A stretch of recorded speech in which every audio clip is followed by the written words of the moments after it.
बोले भामिनी, आज नेक जामिनी, प्यारे बोले भामिनी। भेंट नवीन मेघ सौदामिनी, प्यारे बोले भामिनी, आज नेक जामिनी। मोहन रसिक राय रे माई, मोहन रसिक राय रे माई, तासु जो मान करे ऐसी कौन कामिनी, तासु जो मान करे ऐसी कौन कामिनी, प्यारे बोले भामिनी, आज नेक जामिनी। जय श्री हित हरिवंश, श्रवण सुनत प्यारी राधिका, राधिका रमन सो मिली गज गामिनी। हित हरिवंश श्रवण सुनत प्यारी, राधिका रमण सो मिली गज गामिनी, राधिका रमण सो मिली गज गामिनी, प्यारे बोले भामिनी, आज नेक जामिनी। जय श्री हित हरिवंश।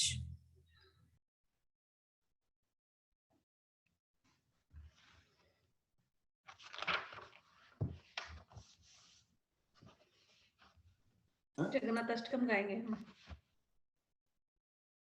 कौन सा? जगन्नाथ अष्टकम आज भेजा मैंने पूरा। ओके ओके ठीक है।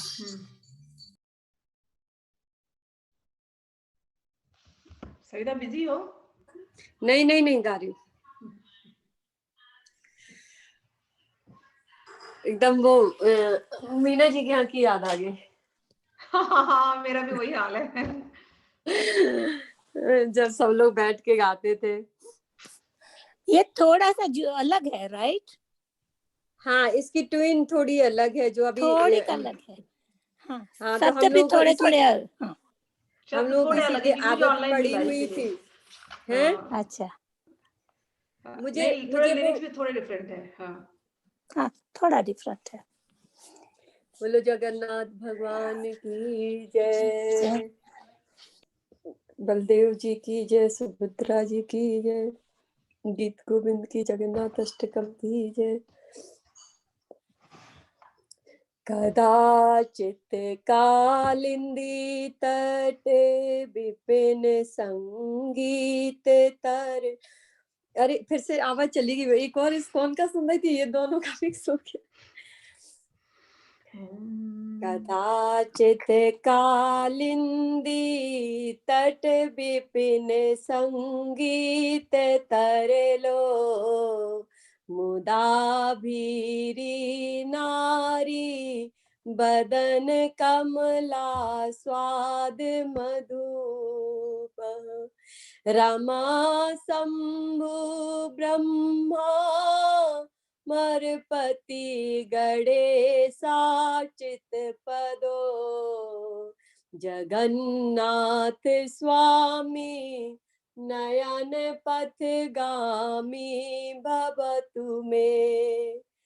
भुजे सबे वेणु शिरसि शिखिपीक्षं कटितटे, दुकूलं नेत्रान्ते सहचर कटाक्षं विदधते। सदा श्रीमद् वृन्दा वन बसत लीला परिचयो। जगन्नाथ स्वामी नयन पथगामी भवतु मे। महाम्बोधे स्थिरे कनक रुचिरे नील शिखरे। वसन प्रसादान्तः सहज बलभद्रेण बलिना। सुभद्रा मध्यस्थ सकल सुर सेवावसरदो। जगन्नाथ स्वामी नयन पथगामी भवतु मे। कृपा पारावार सजल जलद श्रेणी रुचिरो। रमा बाणी राम स्फुरद अमल पंखेरुमुखा। सुरेंद्र आराध्या श्रुत गण शिखा गीत चरितो। जगन्नाथ स्वामी नयन पथगामी भवतु मे। रथारूढ़ो गच्छन् पथि मिलते भूदेव पटले। स्तुते प्रादुर्भावं प्रतिपदम पाखंड सदया। दया सिंधुर बंधु सकल जगतां सिंध सुतया। जगन्नाथ स्वामी नयन पथगामी भवतु मे। परम ब्रह्मा पीड़ा कुबलय दलोत्फुल्ल नयनो। निवासी नीलाद्रो निहित चरणोऽनंत शिरसि। रसानंदी राधा सरस बपुरालिंगन सुखो। जगन्नाथ स्वामी नयन पथगामी भवतु मे। न वेयाचे राज्यं न च कनक माणिक्य विभवं।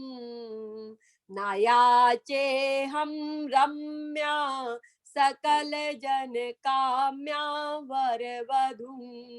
सदा काले काले प्रेमते पतिना गीत चरितो।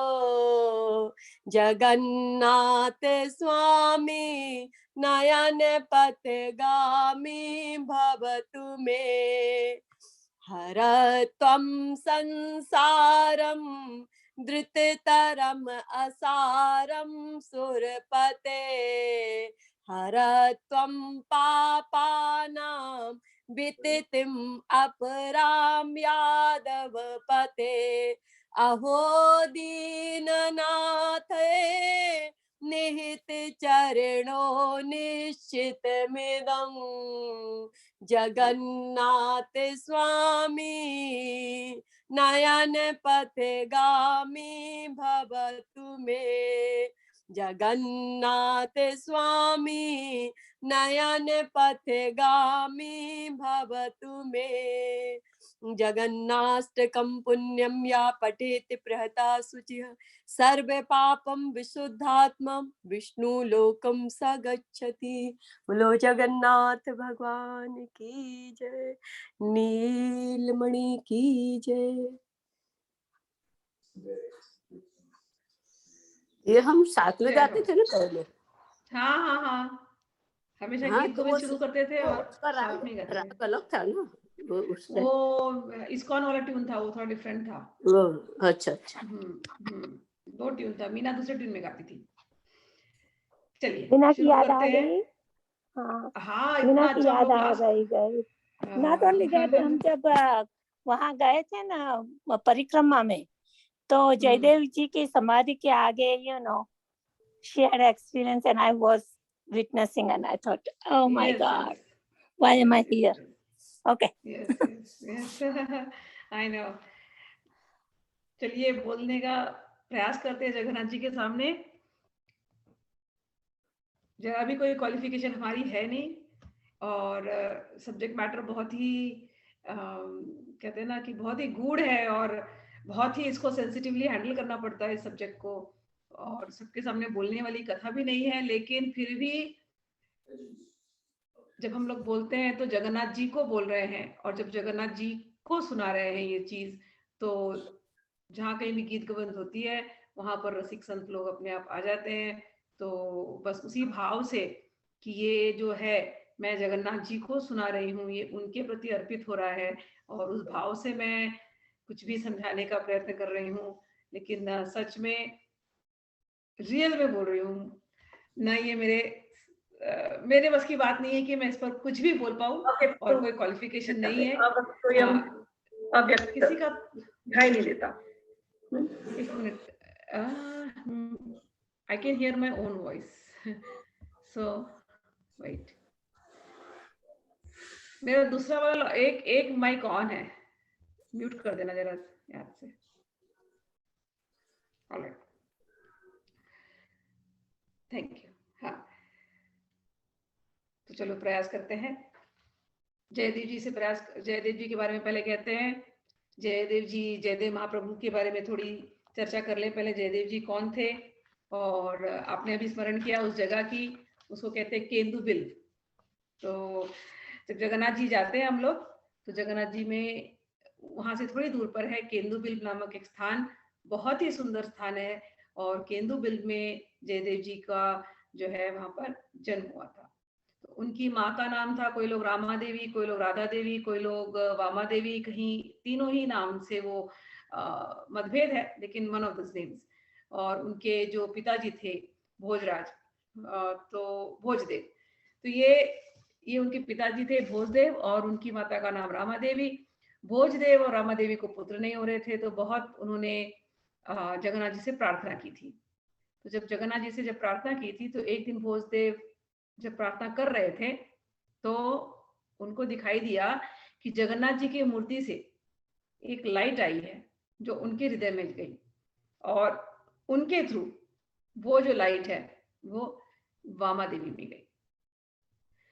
और उसके बाद वामा देवी जो है वो गर्भवती हुई, और गर्भ से जो आए वो है जयदेव। ये जयदेव जी नित्य केली के जो है रहस्य है, उनको प्रकट करने के लिए ये मान्यता है कि साक्षात जगन्नाथ जी ही जयदेव जी के रूप में आए हैं। हम लोग जब श्रीमद् भागवतम पढ़ते हैं, तो श्रीमद् भागवतम में बहुत हल्का सा गोपी गीत में राधा रानी के बारे में और गोपियों के प्रेम के बारे में हल्का सा निर्देश दिया गया, थोड़ा सा हमको बताया गया, लेकिन उस रस को पूरी तरह से उजागर नहीं किया गया।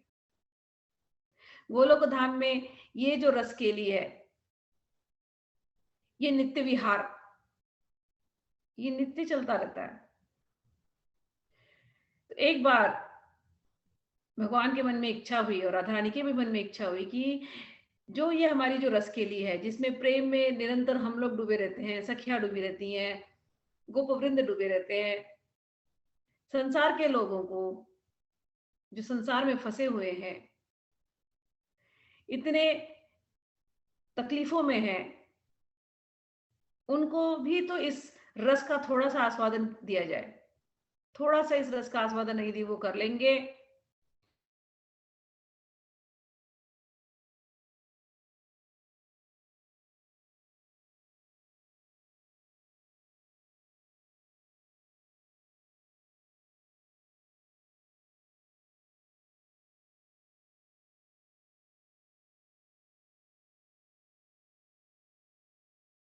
किया है थोड़ा सा इस रस का आस्वादन यदि वो कर लेंगे के बाद जीवों को मिस्ट भी, एवरीथिंग। हाँ, तो उनकी भी पीड़ा जो है समाप्त हो जाएगी।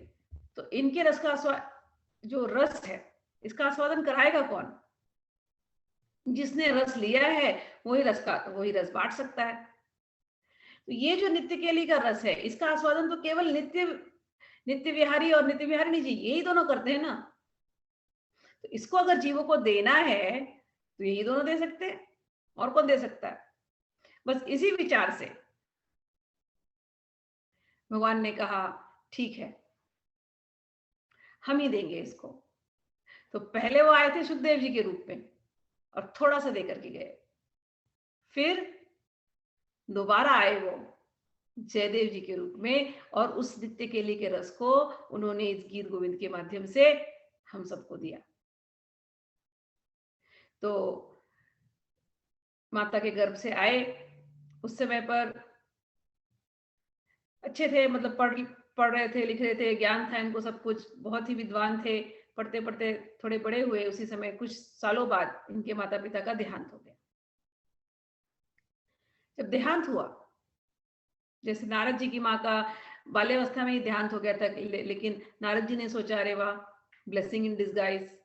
भक्तों की तो सोच ही अलग होती है, उनके जीवन में कुछ ऐसी घटना हो जाए जो बड़ी दुखदाई है, जिसको संसारी लोग देखेंगे हाय कितना बड़ा दुख, कितना बड़ा इसके ऊपर कहर टूट गया, लेकिन भक्त तो ऐसे देखते हैं, उनको लगता है ये तो भगवान की बहुत कृपा है। तो इनके माता पिता भी बाल्यकाल में ही चले गए, तो इन्हें लगा कि चलो भगवान की कृपा है, हम भगवान में लगेंगे। उनका एक घर था, तो उनके कोई पहचान वाले थे निरंजन बोल करके। तो निरंजन ने क्या किया, नकली दस्तावेज बनाए, नकली पेपर्स बनाए और कहा कि देखो तुम अभी छोटे हो, माइनर हो, और तुम्हारा ये जो घर है ये सब कुछ ये तुम्हारे माता पिता ने मेरे नाम कर दिया था, तो अब तुम्हारा इस घर पे कुछ नहीं है, सब हमारे नाम पर है। तो ये और प्रसन्न हो गए, बोले कोई बात नहीं आप रख लो। लेकिन जैसे ही वो नकली पेपर लगा करके वो घर अपने नाम किया, कुछ ऐसी घटना हुई कि वो घर पूरा जल गया, कुछ नहीं बचा। आकर के उस व्यक्ति ने बहुत माफी मांगा इनसे, ये तो भक्त थे, माफ कर दिए, और बोले कोई बात नहीं है, ऐसा कुछ हुआ तो ये बहुत ही अच्छी बात है। अब मेरे मन में कोई क्लेश भी नहीं रहेगा, कोई मन में कोई दुख नहीं, क्योंकि घर भी नहीं, अब तो ना घर है ना माता पिता है, तो अब क्या करें, चलिए हरि नाम जपेंगे, नाम जपते जपते जीवन निकालेंगे। तो ये एक कमंडलू लेकर के निकल पड़े, बिल्कुल सन्यासियों जैसा जीवन, कहीं एक जगह ज्यादा रुकते नहीं, वैरागियों जैसा विरक्त भाव में ये विचरने लगे। वहीं पर बंगाल में सुदेव शर्मा नाम के एक ब्राह्मण थे, उन्होंने जगन्नाथ जी के सामने प्रार्थना की थी पुत्र के लिए या पुत्री के लिए, बच्चे के लिए, और उन्होंने कहा था जो पहला जो होगा वो हे जगन्नाथ जी मैं आपको समर्पित कर दूंगा। उनको जो पहले हुई वो ही पुत्री, उसका नाम उन्होंने रखा पद्मावती। अब पुत्री हो गई तो उन्होंने प्रॉमिस कर दिया था जगन्नाथ जी को, ये तो आपको मुझे देना है। पुत्री थोड़ी बड़ी हो गई, जब बड़ी हुई तो भगवान जगन्नाथ जी के पास ले गए और बोले जगन्नाथ जी मैंने आपको प्रॉमिस किया था, ये पुत्री मैं आपको समर्पित करूंगा, लीजिए मैं आपको समर्पित करना चाहता हूं। उस रात को जगन्नाथ जी उसके स्वप्न में आए। जगन्नाथ जी बोले देखो तुम्हारी पुत्री, मैं तुमको बता रहा हूं, यहाँ पर जयदेव नाम के एक भक्त हैं, उनको तुम मेरा ही स्वरूप समझना, तुम्हारी पुत्री को जाके जयदेव जी के पास सौंप दो। सुदेव शर्मा बोले ठीक है। अगले दिन ढूंढते ढूंढते गए जयदेव जी के पास, देखे एक पेड़ के नीचे बैठे थे, कमंडलू लगाया था, आसन लगाए थे, अपने हरिनाम में व्यस्त थे। गए अपनी बेटी को लेकर के, जयदेव जी का ध्यान टूटा, देखे, बोले क्या काम है, बोले मेरे को जगन्नाथ जी ने कहा है कि अपनी बेटी को आपको सरेंडर कर दो, दे दूं मैं अपनी बेटी को। तो वो बोले आप ठीक ठाक तो है ना, होश में तो है ना, आप देख नहीं रहे मेरी वेशभूषा क्या है, मेरे पास रहने को एक छत भी नहीं है, मैं पेड़ के नीचे रहता हूँ, कमंडलू एक है मेरे पास, तुम्हारी बेटी को तुम मेरे पास दे जाओगे, आप पिता है कि क्या, आपको समझ में नहीं आ रहा, मैं नहीं संभाल सकता, मैं खुद को संभाल लूं बड़ी बात है, तुम्हारी बेटी को मैं कैसे संभालूंगा।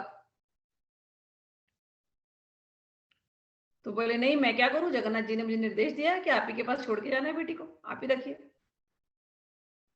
जयदेव जी बोले अरे जगन्नाथ जी है वो 16,000 को भी संभाल सकते हैं, वो 16,000 क्या, कईयों को संभाल सकते हैं, वो जगन्नाथ जी हैं, मैं तो एक को भी नहीं संभाल सकता, मुझे क्षमा करें। सुदेव शर्मा ने बोला नहीं, जगन्नाथ जी ने कह दिया है कि आप ही को देकर के जाना है, और उन्होंने अपनी बेटी को समझाया कि यही अब तुमको पालने वाले हैं, यही जगन्नाथ जी स्वरूप है, तुम अब बेटी तुम इनके साथ ही रहो, और वो वहां से चले गए। बेटी छोटी थी, जयदेव जी देखे, अब समझ नहीं आ रहा जयदेव जी करे क्या, छोड़ के चले गए इनके भरोसे। तो जयदेव जी ने इनसे बड़े प्यार से बात किया पद्मावती से, ठीक है अब तुमको छोड़ दिया तो छोड़ दे, अब अपना ही लेंगे, और दोनों साथ में रहने लगे। एक दिन वहां गंगा में स्नान कर रहे थे, तो उसमें से उन्हें एक माधव की मूर्ति मिली, मूर्ति को घर ले आए। पद्मावती ने जब देखा मूर्ति, बड़ी सुंदर लगी मूर्ति, अब रोज मूर्ति की पूजा होने लगी। पद्मावती ने कहा कि देखो हमें छत की जरूरत नहीं है, चलो हम तो ऐसे ही पेड़ के नीचे रह रहे हैं, दान जो कुछ भी मिल जाता है ले लेते हैं, खा लेते हैं, सन्यासी की तरह जी रही हूँ, मुझे कोई तकलीफ नहीं है। लेकिन अब ठाकुर जी आ गए घर में, तो ठाकुर जी के लिए तो एक झोपड़ी बनानी चाहिए कि नहीं बनानी चाहिए, उनको कैसे हम ऐसे रख सकते हैं भटकते हुए। तो कुछ करते हैं, झोपड़ी तो बना देते हैं ठाकुर जी के लिए, जब बना देते हैं। तो उन्होंने कहा अच्छा ठीक है, ठाकुर जी के लिए झोपड़ी बना देते। हमारे ठाकुर जी शुरू इतने से होती है उनकी, बट धीरे धीरे उनका पसारा बढ़ता जाता है। अपने घर में भी छोटे से लड्डू गोपाल है ना, लेकिन एक कपड़ा लाएंगे, फिर दो कपड़े, फिर कई कई कई गहने, फिर पसारा उनका बढ़ता ही जाता है, उनका एक अलग ही वार्डरोब हो जाता है हर चीज के लिए। तो ठाकुर जी ऐसे ही हो, छोटे में उनका काम नहीं चलता, जहां ठाकुर जी को बैठा वहां वो पूरा पसारा अपना फैला देते हैं। तो इन लोगों ने झोपड़ी बनाई। अब झोपड़ी के साथ साथ फिर उनका भोजन चल रहा है, सब चल रहा है, धीरे धीरे धीरे मतलब फुल सेट हो गया पूरा घर सेट हो गया अच्छे से ठाकुर जी के बहाने। और अब रोज ठाकुर जी की सेवा में लगने लगे, अष्टयाम सेवा होने लगी। अष्टयाम सेवा जब होने लगी तो जयदेव जी को नित्य विहार की जो केलियां हैं वो उनको प्रकट होने लगी। जब अष्टयाम सेवा में वो लगे तब नित्य विहार की जो रहस्यमय केलियां है वो सब उनको प्रकट होने लगी। तो एक दिन वामा देवी के पास गए, सॉरी पद्मावती जी के पास गए, बोले मुझे ये सब कुछ दिखाई दे रहा है। तो पद्मावती जी बोले अगर दिख रहा है तो उसको कर दीजिए लिपिबद्ध, भगवान की इच्छा है, भगवान कराना चाहते हैं तो कीजिए लिपिबद्ध। इसको आप बिल्कुल ऐसा वैसा मत समझिएगा कि कुछ और कुछ भी ऐसे देख रहे हैं, आप लिखिए, लिपिबद्ध कीजिए उसको जो आपको दिखाई दे रहा है, क्योंकि उसमें भाव बड़ा तीव्र है, तो लिखिए। तो जयदेव जी बोले ठीक है लिखता हूं। जयदेव जी लिखना शुरू किए।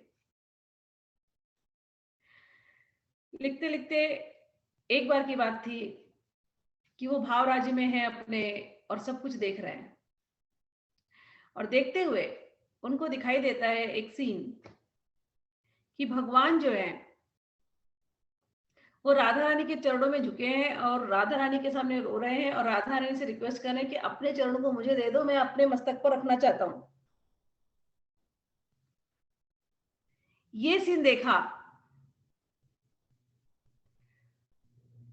तो जयदेव जी को भरोसा नहीं हुआ, उन्हें लगा वो कुछ ऐसा हो ही नहीं सकता, ऐसे कैसे नायक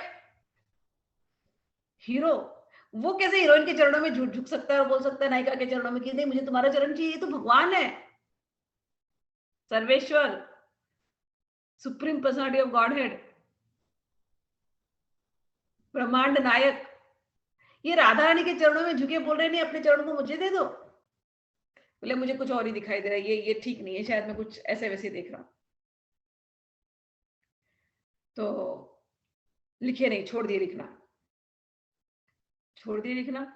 पद्मावती को बोले देखो तुम खिचड़ी बना करके रखो, मैं जरा नहा करके आता हूँ, और बस आकर के फिर हम लोग खिचड़ी भोग जगन्नाथ जी को चढ़ाएंगे और उसके बाद हम लोग प्रसाद का सेवन करेंगे।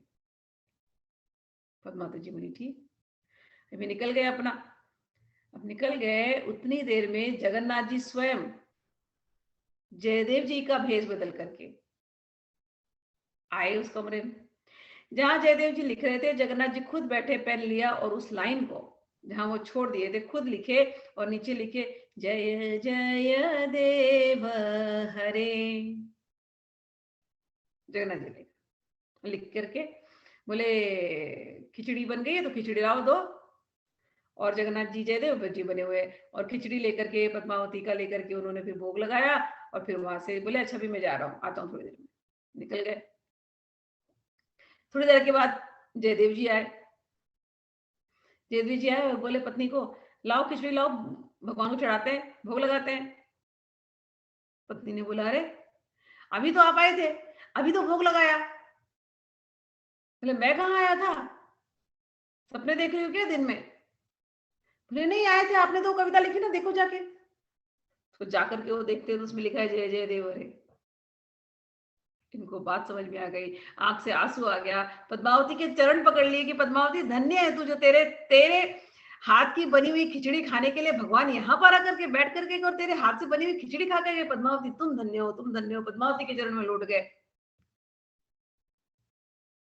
जब ऐसा उनको हुआ तो उन्हें समझ में आई बात कि जो भगवान चरणों में लौट रहे, कोई ऐसी वैसी बात नहीं की कि भगवान ने वो लाइन जाके कंप्लीट करी थी। तो गीत गोविंद बहुत ही भगवान को प्रिय ऐसा काव्य है। बिना गीत गोविंद के भगवान मतलब कुछ लेते ही नहीं। वहां पर जगन्नाथपुरी जाए तो उनको गीत गोविंद सुनाई जाती। इतना प्रिय है, इतना प्रिय है कि भगवान को जो धोती चढ़ती है उस धोती में गीत गोविंद लिखे होते हैं। कल के क्लास में, अभी तो मुझे ढूंढना पड़ेगा, छोटा सा मेरे पास भी एक है जो भगवान को चढ़ी हुई थी, तो उसमें भी गीत गोविंद लिखा बंगाली में। तो भगवान उतने बड़े हैं, कम से कम मुझे नहीं पता कितना मीटर कपड़ा लगता होगा। भगवान बहुत ह्यूज है जगन्नाथ जी। आप लोग जो मंदिर में यहाँ वहां देखते हैं बहुत छोटे हैं। एक्चुअल जगन्नाथपुरी के जब भगवान को देखते हैं वेरी ह्यूज, बहुत मीटर लंबा उनको धोती चढ़ता होगा। और पूरे धोती में जगन्नाथ जी का जितनी बार कपड़े चढ़ते हैं उतनी बार उसमें हर धोती में जगन्नाथ जी का ये जो गीत गोविंद के काव्य ये लिखे होते हैं। और तुलसी में जगन्नाथ जी के गीत गोविंद की ये काव्य, ये अष्टपदी, तो गीत गोविंद की अष्टपदी तुलसी में लिखी जाती है और गीत गोविंद की जो अष्टपदी है वो उनके धोती पे लिखी जाती है। वही धोती वो पहनते हैं और वही तुलसी माला वो अपने गले में लगाते हैं। केवल जब भोजन करते तब गीत गोविंद नहीं सुनाते, क्योंकि अगर गीत गोविंद सुनाएंगे भोजन करते समय तो वो एकदम रुक जाते हैं, फिर वो खा नहीं सकते हैं। तो उस समय के लिए थोड़ी देर के लिए नहीं सुनाते उनको कि उनको खा लेने दीजिए। अदरवाइज भगवान हमेशा गीत गोविंद सुनने के लिए आतुर हैं।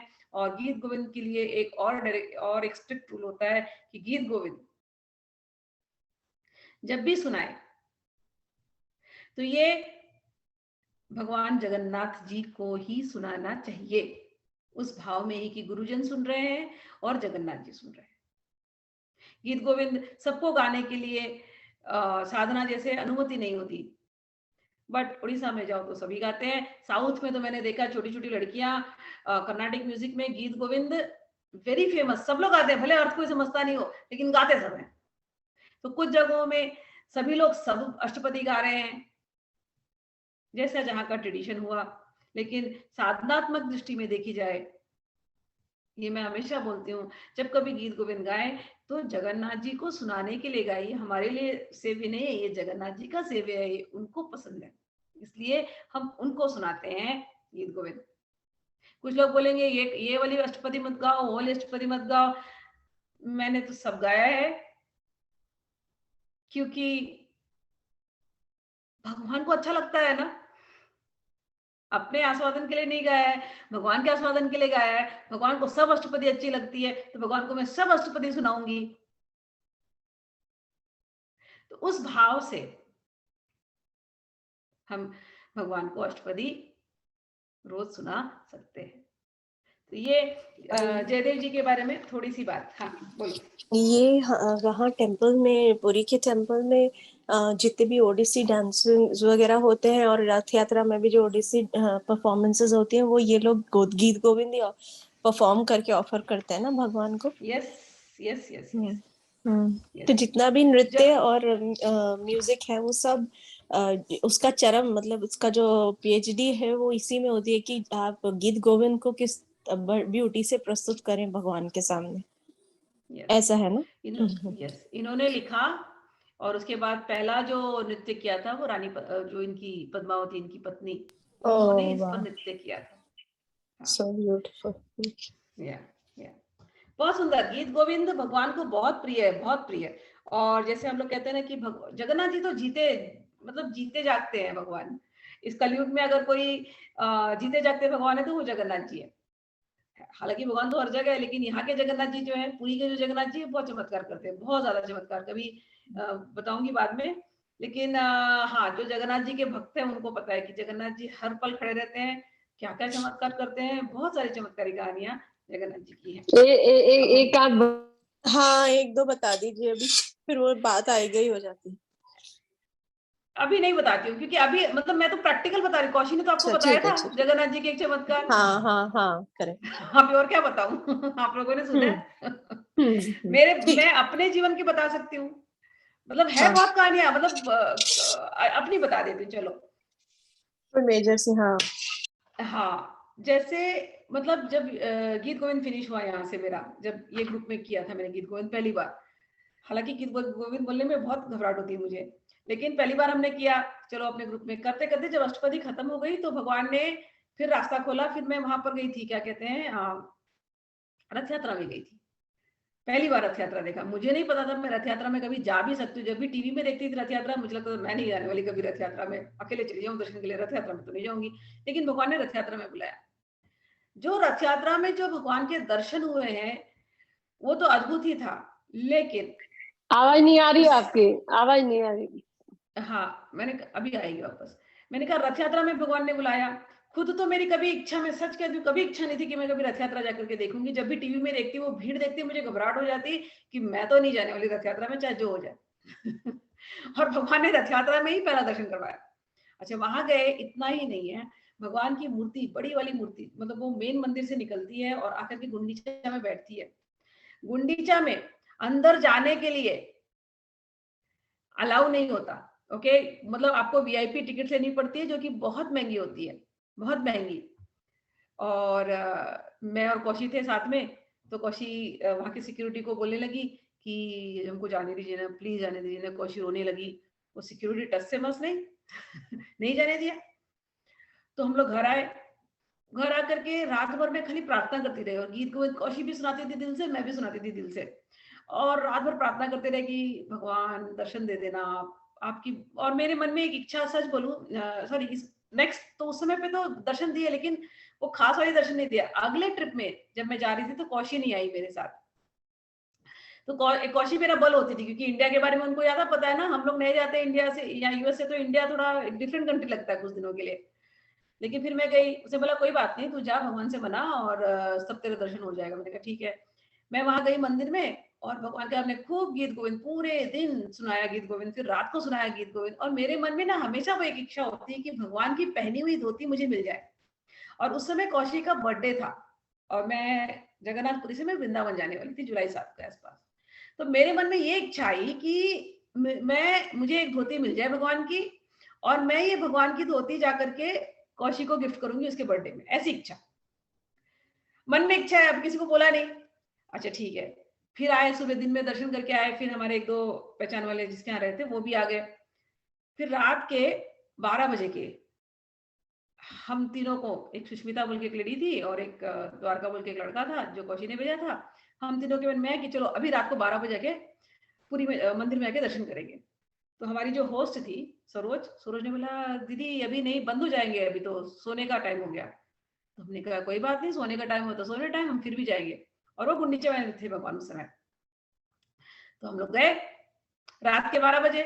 हमको लगा मंदिर बंद है, लेकिन उस समय पे मंदिर खुला था, जब गुंडीचा वाला मंदिर खुला था। और वही जो वीआईपी पास वाला जो जगह थी, जहां हमको पिछले साल जाने नहीं मिला था, उस वीआईपी पास वाले जगह में हमको जाने को एंट्री मिली। अच्छा, एंट्री तो मिल गई।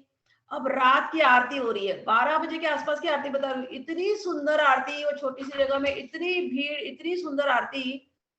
ऐसा हुआ कि हमको पुश किया गया, और पुश करके एकदम फ्रंट में, फ्रंट की लाइन है जहां जगन्नाथ जी तीनों खड़े हैं, एकदम फ्रंट की लाइन। और मैं बताती हूँ, फ्रंट की line is like for VIPs, जहां ऑर्डिनरी आदमी को जाने को नहीं मिलेगा, वहां लिटरली पंडित हमको धक्का मार के घुसा दिया एकदम फ्रंट में।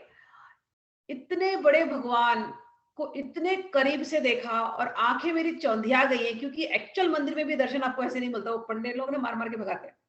अच्छा, मैं खड़ी हूँ, ये तीनों खड़े हैं और भगवान को देख रही हूँ रात के समय पर, उनका पूरा कपड़ा निकाला और वहां पर देख रही हूँ खूब अच्छी चीज होती भगवान को चढ़ने वाली है, वो देखा मैंने।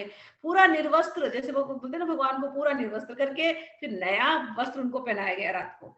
वो जो अनावृत दर्शन बहुत मुश्किल है, मिलता ही नहीं है। लेकिन कहीं ना कहीं मेरे मन में इच्छा थी, और गीत गोविंद दिन भर से सुना रही हूँ, रात दिन से सुना रही हूँ, तो भगवान ने वो इच्छा ऐसे मतलब एकदम बाजू में सामने सामने खड़े होकर के अनावृत हो रहे हैं, पूरा उनको फिर से पूरा कपड़ा वपड़ा पहनाया गया। और वहां पर खड़े मैं सोच रही हूँ, काश मुझे वो धोती मिल जाती, काश मुझे वो धोती मिल जाती, काश मुझे वो धोती मिल जाती। तब तक मेरे बाजू वाली सुष्मिता बोलती है, ये धोती मिल सकती है क्या कैसे भी, और वो इंडिया की थी। मैंने कहा ट्राई करो, पूछो पंडे से, मुझे नहीं पता। पंडे के पास गए, पंडे ने बोला हाँ धोती के तो आपको पैसे देने पड़ेंगे, 7,000 रुपए लगेंगे। वहां पर बहुत बार्गेनिंग होती है। तो हमने बोला छोड़ो, मैंने कहा 3 धोती चाहिए मेरे को, एक इन फ्रेंड्स के लिए चाहिए, एक कौशिक के लिए, एक मेरे लिए। बोला 3 धोती चाहिए। तो बोले नहीं, इसको 7,000 लगेगा। तो मैंने कहा पैसे तो है नहीं हमारे पास। तो हमने क्या किया, अपने पर्स खोले, पंडे को दिखा दिया, पर सच में कुछ नहीं था, हमारे तीनों के पर्स में 500 रुपए थे खाली। और हमने कहा ये 500 रुपया है, दे सकते हैं क्या? वो पंडे का मन पता नहीं क्यों चेंज हुआ, बोला दो। 500 ले गया और अंदर जाकर के 3 धोती लेकर के आया वो। और एक धोती उसमें से एक फ्रेंड ने रखी, एक धोती मैंने रखी, और एक धोती मैंने जाकर के कौशिक को दी।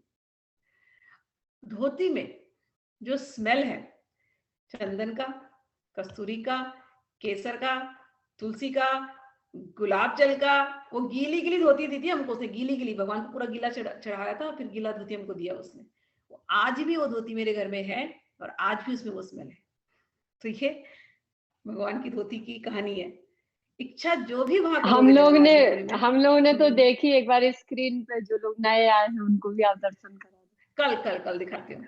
हाँ, कल ही उसके कह रही हूँ, बाद मतलब तो रोज चलेगा। हाँ हाँ हाँ, अभी बोल दिया तो इसीलिए मैंने बता दिया। फिर एक आपने दूसरी, हम हाँ, बोलिए। आपने हमें रस्सी की वो थ्रेड भी दी थी ना? Yes yes yes yes yes yes.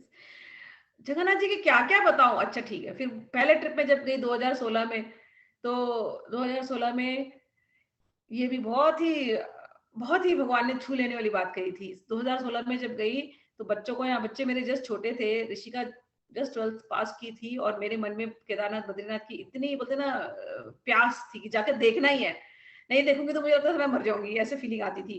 तो मैंने विक्की को बोला मुझे जाना है, कुछ भी करना है मुझे जाना है, तो बच्चों को संभाल, मुझे जाने दे। और उस समय पे बारिश का सीजन था, अगस्त, और बारिश के समय पर उस वो जो क्षेत्र है वो इतना डरावना क्षेत्र है, इतने landslides, I can't even tell you. यहाँ से जाते समय ऑलरेडी मुझे कौशी वार्न कर रही थी कि देख 2013 में बहुत कहर हुआ है, बारिश का समय है, ये समय में जाने लायक नहीं है। अब मैं जिद पर अड़ी हूँ, नहीं मुझे जाना ही है, जाना ही जाना है। फिर मेरे एक फ्रेंड थे दुबई से, उन्होंने बोला हम भी मैं आता हूँ तेरे साथ। मैंने कहा चलो। दुबई में उतरी हूँ, दुबई में आके उन्होंने कहा मैं नहीं आ सकता, इतना न्यूज देखा तूने, कैसा न्यूज है, रोज मर रहे हैं लोग, तू क्या जाएगी जगन्नाथ केदारनाथ, छोड़ दे मत जा, मैं नहीं आ रहा हूँ।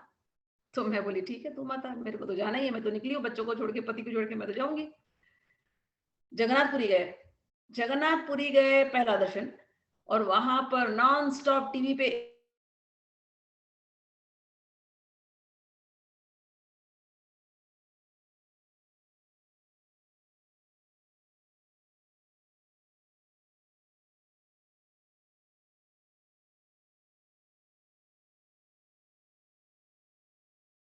कि कोई बोले कि जाना नहीं है। नॉन स्टॉप और टीवी पे के बाद, नॉन स्टॉप हाँ, टीवी के नॉन बाद स्टॉप टीवी, फिर से बोलती हूँ, नॉन स्टॉप टीवी पर लैंडस्लाइड के न्यूज, मतलब रोज कोई 20 लोग मर रहे हैं, 25 लोग मर रहे हैं, ये न्यूज। तो कौशी बोल रही है सच में जान हथेली पे लेकर के जाएंगे, छोड़ दे हम लोग, जिद छोड़ दे, नहीं जाते, अगली बार जाते हैं। और मुझे ऐसा हो गया था, किसी को आना हो नहीं आना हो मुझे जाना है। मैं रोने लगी भगवान के सामने, जगन्नाथ जी जब दर्शन करने गई, कि सब मुझे बोलते ना ये कर रहे हैं, डिस्करेज कर रहे हैं भगवान, लेकिन मुझे आपके पास आना है। मुझे कुछ तो आप एक संकेत दे दो कि मैं सही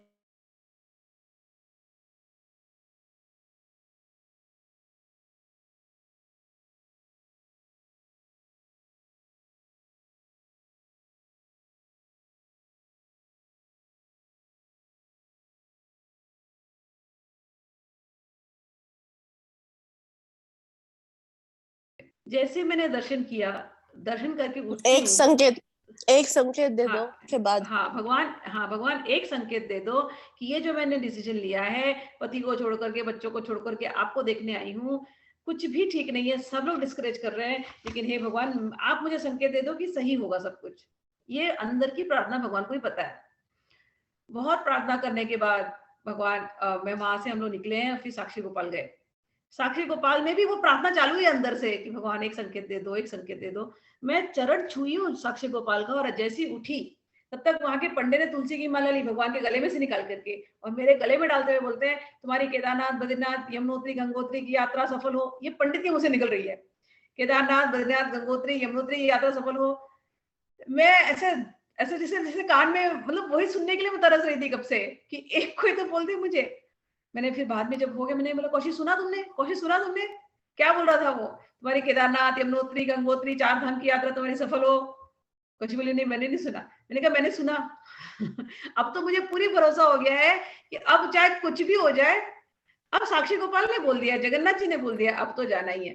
साक्षी गोपाल वही है ना, पुरी के पास? हाँ वहीं पर, वहां से मैंने कहा अब मुझे भरोसा हो गया, अब दुनिया इधर की उधर हो जाए, मैं तो जा रही हूँ। और वो मतलब वो जर्नी बहुत ही अद्भुत जर्नी है मेरी और कौशिक की। पहली जर्नी थी 4 धाम, यमुनोत्री, गंगोत्री, केदारनाथ, बद्रीनाथ, लेकिन हर जगह जैसे जगन्नाथ जी थे। और कौशिक भी गीत गोविंद की दीवानी है, मैं भी गीत गोविंद की दीवानी। बद्रीनाथ गए, केदारनाथ का दर्शन तो खैर बहुत अच्छा था, सुंदर था। बद्रीनाथ गए तो बद्रीनाथ में क्या होता है, दिन का दर्शन बहुत अच्छा हुआ और हम बैठ के वहां पर खूब गोपी गीत सुनाए हम दोनों ने मिलके भगवान को, बद्रीनाथ को। और शाम के समय पे मंदिर बंद हो जाता है, और शाम के समय पे दर्शन केवल उनको मिलता है जिन्होंने टिकट्स ली है। तो शाम के समय पे वो लोग क्या करते हैं, हर एक आरती की टिकट्स है। तो भस्म आरती की समझो 1100 रुपया होगी, चंदन की आरती की अलग 1200 रुपया, चांदी की आरती की, फिर विष्णु सहस्त्रनाम की समझो 2500, ऐसे हर एक आरती की फिर उसमें पैसा है। तो जितने आप टिकट्स लोगे वो आरती आपको बैठने मिलेगा वो टिकट्स के हिसाब से। तो उसमें गीत गोविंद की आरती है और उसका भी पैसा था। तो मेरे मन में ना उनकी भगवान की स्वर्ण की आरती देखने की बड़ी इच्छा हुई, और मुझे गीत गोविंद की आरती देखने की बड़ी इच्छा थी मेरे मन में। तो मैंने कौशिक को बोला कौशिक टिकट ही तो है यार, तेरा मेरा लेकर के जितना होगा हम लोग दे देंगे, कुछ नहीं है, मैं दे दूंगी, कोई प्रॉब्लम नहीं है। तो कौशिक जिद पे आ गए, बोली क्या इतने दिन मैंने बैठ करके गीत गोविंद सुनाया तो कैसे सुनाया भगवान को कि टिकट लेके हमको दर्शन मिलेंगे, छोड़ नहीं जाना है, बाहर ही बैठते हैं, यही पर बाहर खड़े रहते हैं और भगवान को विष्णु सहस्त्रनाम सुनाएंगे। मैंने ठीक है। तो दरवाजे बंद है, टिकट वाले लोग हमारे सामने टिकट लेकर के, टिकट दिखा करके सिक्योरिटी अंदर भेज रहा है, और हम लोग वहीं पर खड़े रह करके वहां अंदर विष्णु सहस्त्रनाम शुरू हुआ, और हमने यहाँ से विष्णु सहस्त्रनाम शुरू किया, बाहर से करते जा रहे विष्णु सहस्त्रनाम, जोर जोर से हम दोनों गा रहे, बोल रहे, और अंदर की मंदिर का ट्यूनिंग कर रहे। तब तक उस मंदिर का प्रेसिडेंट, धर्माधिकारी उसका नाम है, मेन पर्सन बद्रीनाथ के, वो वहां से आए, पीछे से आए उस दिन, और आकर के हम दोनों को देखा और बोलता आप लोग दोनों यहाँ क्यों खड़ी है, आप लोग दोनों तो इतना अच्छा गीत गाई थी, आप लोग अंदर आइए। अरे वाह।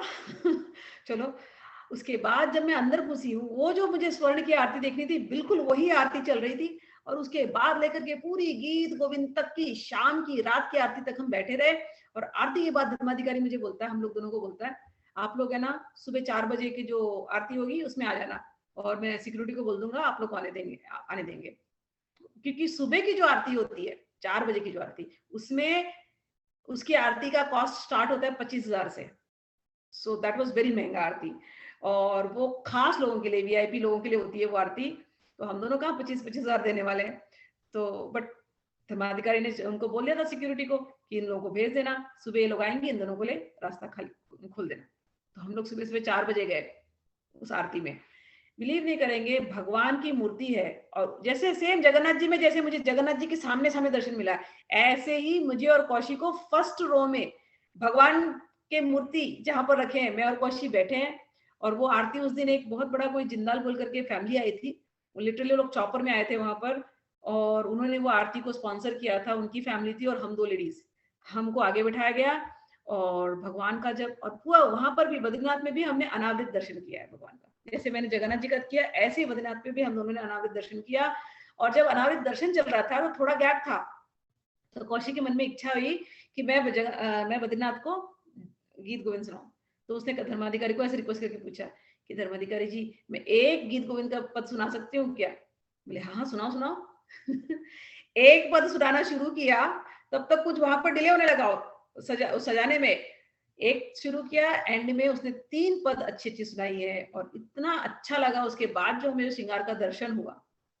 मतलब ये मेरे और कौशिक के जीवन की अद्भुत घटनाएं हैं ये सब कुछ, कि हर पल ये लगता था कि जगन्नाथ जी जगन्नाथ जी जगन्नाथ जी हर सेकंड हमारे साथ है, हर सेकंड। तो जगन्नाथ जी चमत्कार करते हैं, बहुत चमत्कार करते हैं। जो कौशिक के तो तुमने इसका सुना ही बात, अभी जगन्नाथ जी उनके कौशिक की चोरी घूम गए थे, और फिर कैसे घूम करके 5 दिन के बाद कर आए। तो जगन्नाथ जी उस क्षेत्र में हमेशा रहते हैं, हर भक्त को वो ऐसे ही ऐसी चमत्कारी चीजें दिखाते रहते हैं। चलिए, ये जगन्नाथ जी की जय। अब हम लोग गीत गोविंद शुरू करते हैं। गीत गोविंद का आज पहला श्लोक ही लूंगी, ज्यादा नहीं करते हैं। पहला श्लोक है, इस चैप्टर का नाम है प्रथम सर्गः सामोद दामोदरः। मेघैर्मेदुरमम्बरं वनभुवः श्यामस्तमालद्रुमैर्नक्तं भीरुरयं त्वमेव तदिदं राधे गृहं प्रापय। इत्थं नन्दनि देशतश्चलितयोः प्रत्यध्वकुञ्जद्रुमं राधा माधवयोर्जयन्ति यमुना कुले रहः केलयः। जयदेव जी, ये जो मंगलाचरण है, ये मंगलाचरण शुरू करते हैं। लास्ट की जो लाइन है, रहः केलयः, अहः केलयः। केलयः इज प्लूरल ऑफ केली। केली यानी ये जो नित्य विहार, जो नित्य विहार की जो रस केली। तो अनेकों अनेकों जो भगवान की जो रस केलियां हैं, उसके ये जो रस केलियां ये कहां पर हो रही हैं? लास्ट वाले ये पहले वाले श्लोक के लास्ट लाइन में कहते हैं कि ये रस केलियां यमुना कुले। तो जगह कौन सी ढूंढी है? यमुना कुले।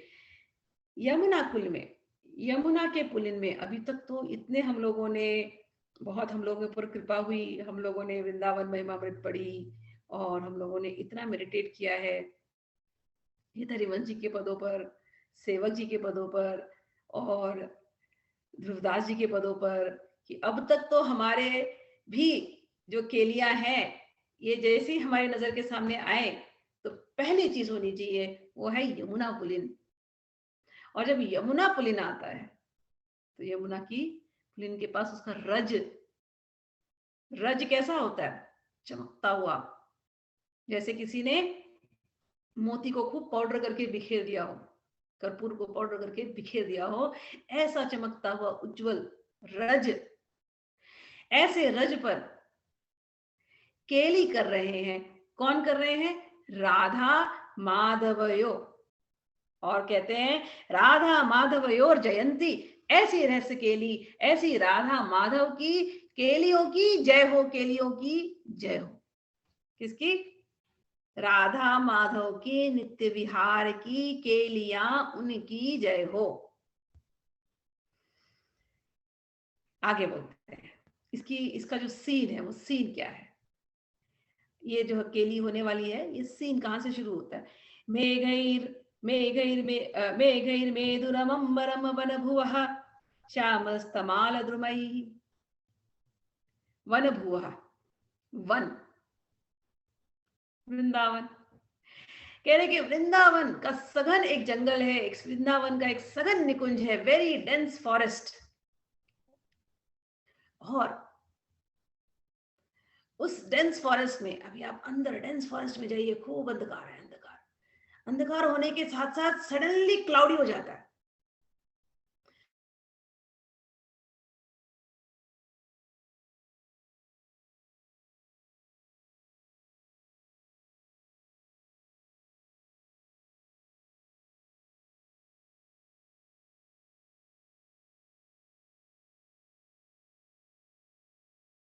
तमाल द्रुमई, और वहां पर जितने तमाल के जो वृक्ष हैं, वो तमाल के वृक्ष होने की वजह से अंधकार और वही गहरा हो गया है, सडनली काला, सडनली क्लाउडी हो सडनली जाता है के मेघ, बाद। हाँ सडनली क्लाउडी हो जा रहा है, सडनली मेघ आ गए बारिश वाले, ठंडी ठंडी हवा बहने लगती है और खूब बिजली चमकने लगी। और ये जो वन है ये तमाल के वृक्षों से बना हुआ वन है, और तमाल के वृक्ष वैसे ही उनके जो बार्क्स हैं, उनके जो ट्रंक्स हैं थोड़े डार्क होते हैं, तो तमाल के वृक्षों से बना हुआ ऐसा ये डार्क वन, तो पहले अंधेरा है वहां पर, और उसके ऊपर बाहर के जो बादल है वो भी अंधेरा कर रहे हैं, और इन तमाल के वृक्षों पर लिपटी हुई बेलें हैं, और धीरे धीरे हवा चल रही है और बिजली चमकती है।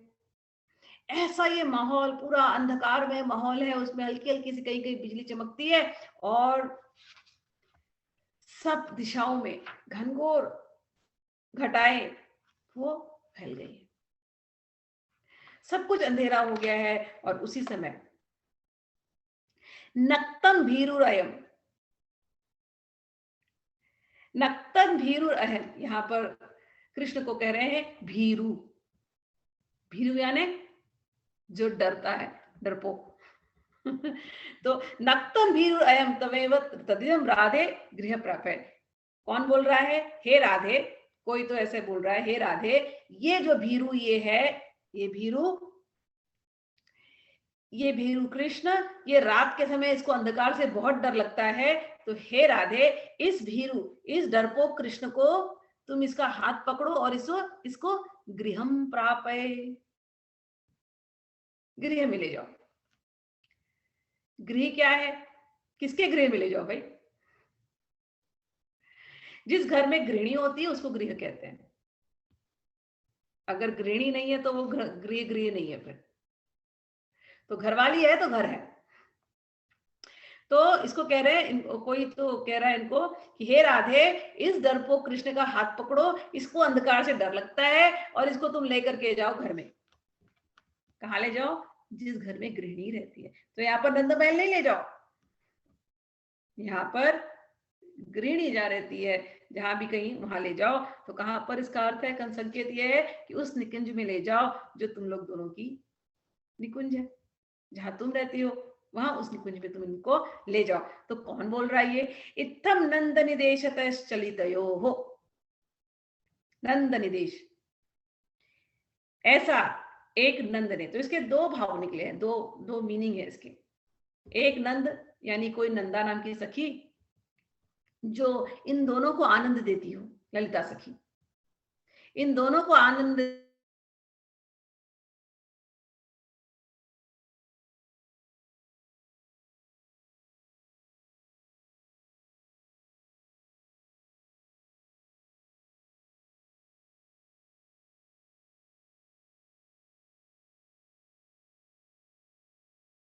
तुम इस भीरु कृष्ण को गृहम प्रापय।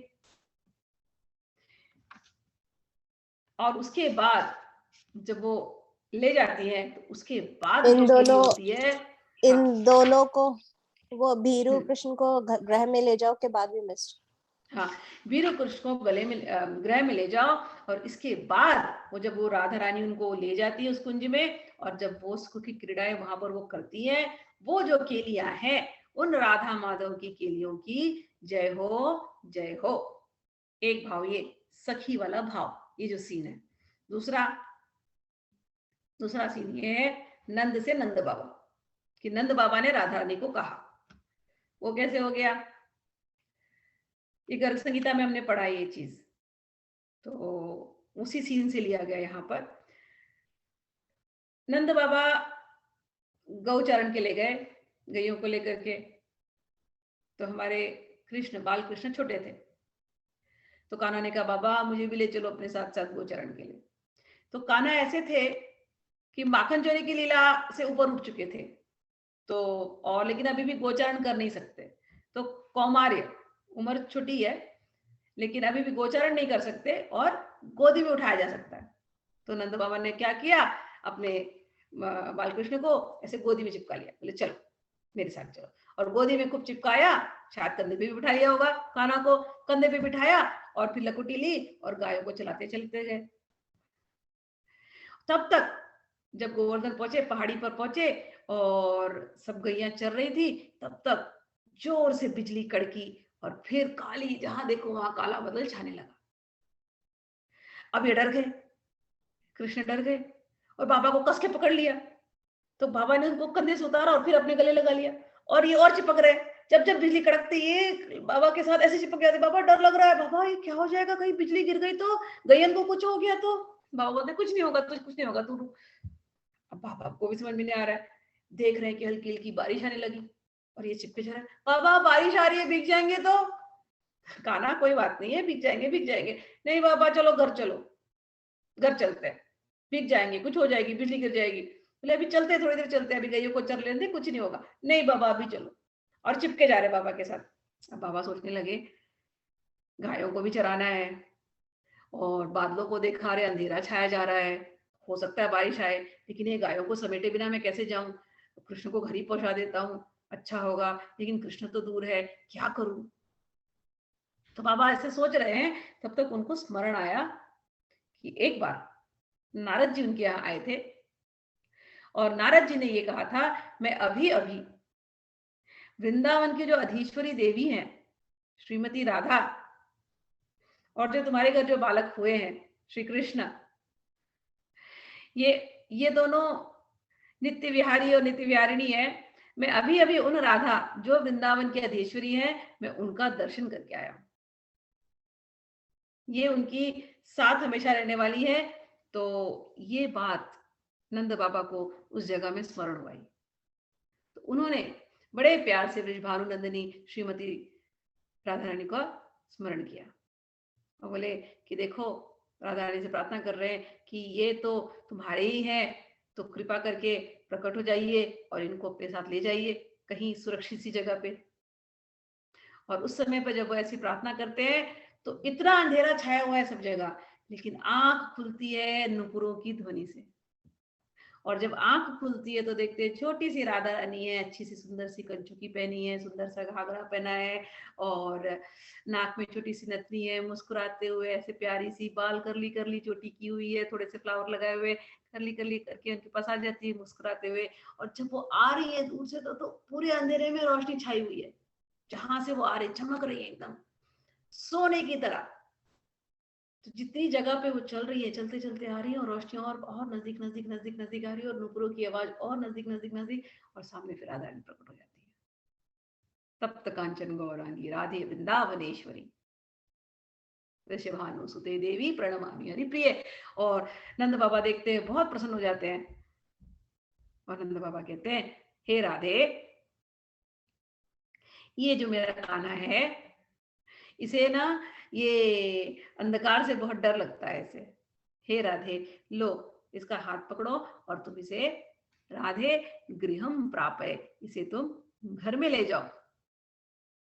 कहने का अर्थ है कि अपने हाथ ही, अपने आप से ही नंद बाबा ने कृष्ण का हाथ राधा रानी के हाथ में पकड़ाया है और पाणी ग्रहण हो गया है कि अब ये तुम्हारी जिम्मेदारी है, अब तुम इसे ले जाओ राधे गृहम प्रापय। जब हम गर्ग संहिता पढ़ते हैं तो ये सीन आता है और उसके बाद जब ये लोग दोनों अंदर चले जाते हैं तो अब तक बारिश का सीन है, तो यहाँ पर भी सेम है, अब तक बारिश का सीन है। राधा रानी हाथ पकड़ती है और नंद को और कृष्ण को अंदर ले जाती है अपने साथ। ये लीला क्यों हुई थी? क्योंकि जब कृष्ण, बाल कृष्ण नंद बाबा के साथ थे तो उनको इच्छा हो गई सडनली उनको राधा रानी को मिलने की। अब उनकी इच्छा हो गई राधा रानी को मिलने की, तो योग माया तो उनके आगे पीछे घूमती है। भगवान की इच्छा हो गई है तो अब तो मिलाना ही पड़ेगा इनको। तो योग माया ने फटाफट ये पूरा किया, पूरा बारिश का सीन क्रिएट किया, घबराने का सीन क्रिएट किया। फिर नंद बाबा के अंदर ये इच्छा आ गई, फिर राधा रानी वहां प्रकट हो गई। अब राधा रानी इनको लेकर के अंदर गई है, बाहर बारिश का सीन है और जैसे ही एक सघन कुंज में ये दोनों जाते हैं, अभी तक छोटे बच्चे थे, गर्ग संहिता में भी ऐसे लिखा है, अभी तक छोटे बच्चे थे, जैसे ही वो सघन कुंज में जाते, निकुंज में जाते, जहां सुंदर सा निकुंज है, वहां पर सीन बदल जाता है। अभी तक बाहर बारिश था, यहाँ अंदर पूरा वसंत ऋतु हो जाता है और राधा रानी के रोमकूपों से करोड़ों करोड़ों करोड़ों सहचरियां बाहर आ जाती हैं, और ये दोनों अपने असली स्वरूप नित्य किशोर और नित्य किशोरी इस स्वरूप में आ जाते हैं। अभी तक बाल्य स्वरूप में थे, जैसे ही इस सघन निकुंज के अंदर घुसते हैं नित्य किशोर और नित्य किशोरी रूप में आ जाते हैं, सहचरिया आ जाती है, और सहचरिया सारा कुंज एकदम सुंदर सजा देती है, सुंदर सी शैया है, और वही सारी लीलाएं जो हमने ध्रुव चालीसा इत्यादि में पढ़ी वैसी लीलाएं अंदर होने लगती हैं। तो वहां से नंद निदेशतः तो दो भाव है, एक कोई नंदा सखी ललिता सखी है, वो कह रही है कि इनको ले जाओ नंदा सखी, या नंद बाबा ने कहा है, तो उस भाव से ये गीत गोविंद चलेगा। ये जो मैंने अभी आपको ये भाव बताया, हाँ बोलो। इसी लीला में तो शादी होती है, क्योंकि वो भांडरवन होता है, ब्रह्मा जी आए। हाँ यस, क्योंकि जब लीला समाप्त होती है तो इनको बहुत दुख होता है, राधा रानी को रोने लग जाती है, ऐसे कैसे समाप्त हो रहे हैं, तो बोलते हैं अच्छा रुको शादी करते हैं, तो ब्रह्मा जी प्रकट होते हैं, ब्रह्मा जी शादी कराते हैं भांडेरवन में, बिल्कुल इसी से। तो ठीक है, एक ये मैंने कह दिया, बाकी आई थिंक इसमें एक ना बड़ा अच्छा है, क्या बोलते हैं, बोलो बोलो। जब वो बोलती हैं कि ललिता जी, जब इनकी शादी हो रही होती है ना, फिर दूधा भाती का टाइम होता है वो करा के, तो ये कहती हैं कि ले जाने से पहले, मतलब सैया होती है सेजन पे ले जाने से पहले, वो कहती हैं हमारी ना ये एक योग माया है, मतलब एक देवी को बताया है कि तुमको पहले इनको पूजना पड़ेगा, उसके बाद तुमको राधा रानी मिलेगी। तो जैसे अपने यहाँ नहीं, वो कहीं कुछ छुपा देते हैं, और लड़के से बोलते हैं कि हमारे ये देवी देवता है और इनकी पूजा करो, और कृष्ण भगवान उनकी पूजा करते हैं, तो बोलते हैं अब तो दिखा दो कौन सी देवी देवता है। तो फिर जैसे वो उठाती है रूमाल की, श्री जी की चरण पादुका होती है। बिल्कुल बिल्कुल ऐसी तो सुंदर सुंदर लीलाएं है इतनी। चलिए, तो आज हमने 21 श्लोक लिया, बाकी के श्लोक हम लोग कल लेंगे, ठीक है ना। मैं सोच रही हूँ इसको गीत गोविंद 2 दिन करेंगे, और बाकी के जो, क्योंकि हमको वो भी बुक फिनिश करनी है, जैसा आप लोग बोलो, 2 दिन करेंगे और बाकी के 3 दिन वो करें, या तो 3 दिन करेंगे बाकी के 2 दिन वो करें। दोनों दिन 2 ही बुक्स है ना, तो दोनों ऐसे कर सकते, 2 दिन ये कर लो 2, क्योंकि फिर देखो ये जगन्नाथ जी वो चल है और ये अचल है, दोनों ही साथ में है ना, तो महाप्रभु का भी चल। तो उसको भी कर रहे हैं, 2 दिन हम लोग 2 दिन हाँ 2 दिन वो करो, 2 दिन वो। हाँ ओके, वो थोड़ी बड़ी बुक है, तो इसको थोड़ा क्या बोल रहे? मैं बोल रही थी कि वो तो चल ही रही है, तो आधा घंटा दूसरी ऐसे कर सकते हैं। ऐसे नहीं होगा, जैसे भाव दोनों के 2 अलग, अच्छा अलग अलग। हाँ ऐसे में क्या होता है ना कि हम भी नहीं समझ पाएंगे। ठीक है। और गीत गोविंद ऐसा है कि एक बार तुम घुस गए तो ये पूरी लीला